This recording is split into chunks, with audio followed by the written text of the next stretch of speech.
Well, Professor Mohammed Morandi from the University of Tehran joins us now. Thank you very much for being with us, Professor. I just wonder, first of all, what has Iran achieved by this attack on Israel?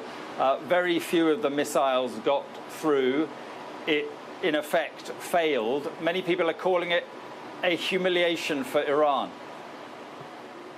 I think that's a lot of wishful thinking on behalf of you and your colleagues at Sky News. It was a massive blow to the Israeli regime. And the history of this conflict doesn't go back to last year. It is 76 years of ethno-supremacism, ethnic cleansing, and this is a racist regime that you support. What the problem is that you cannot recognize that the difference between you and us is that you support racism and racial hierarchy, and we reject it.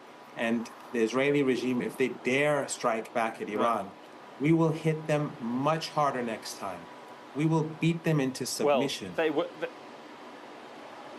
they will strike back, won't they? No sovereign country can put up with having 180 ballistic missiles fired at them. So they will hit back, they will hit hard, and they could well hit your nuclear facilities, your oil production installations. They could cause Iran serious damage. Listen, instead of the rhetoric, be real, because you're misleading your own people.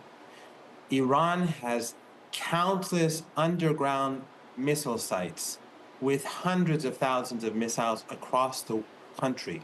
They were made after the US invasion of Iraq and Afghanistan to deal with a potential war with the United States. So this puny regime, it is not a state, it is a colony. It is a racist, ethno-supremacist colony which the people call themselves the chosen people. Unlike you, we do not believe in chosen people. And the Palestinian people on that land who've been displaced and pushed into Gaza and who've been slaughtered regularly over 76 years, we will not stand for that.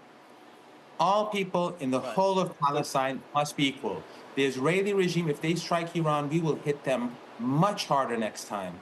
And they can pretend that they got away, but we hit them very hard last night. We hit their bases.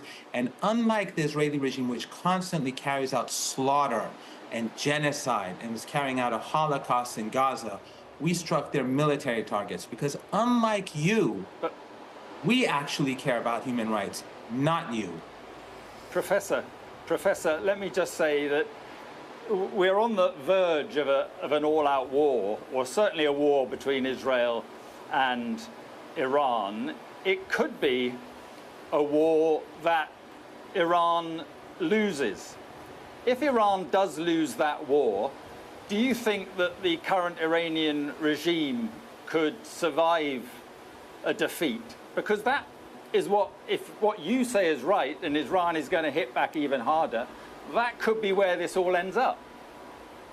Iran will not hit back harder. Iran will hit back much harder. The head of the Iranian forces says Iran will target and destroy all of the Israeli regime's infrastructure. This was the tip of the iceberg.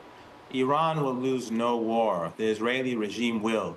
It is time for you and others to end your racism and to end your support for the superior race and to accept that all people in Palestine have equal rights and the Palestinian people have a right of return. Jews, Christians, and Muslims are equal. Unlike what you say, they are equal, and we will accept nothing less than that. The regime must go, and all people must be treated equally. Right. And if the only thing, there's no doubt that Israel will lose, but the only variable here is the United States. If the United States gets involved, have no doubt, the U.S. will be swept out of Iraq by the Iraqi resistance, and all its assets in the Persian Gulf will be destroyed. All those regimes that U.S. bases will be destroyed, and the oil and gas markets will cause a situation where the global economy will collapse and millions of people will be on the move. So be careful about making stupid mistakes, and the West should stop with its arrogance and get real for once. Okay, Professor, thank you very much for being with us. Thank you.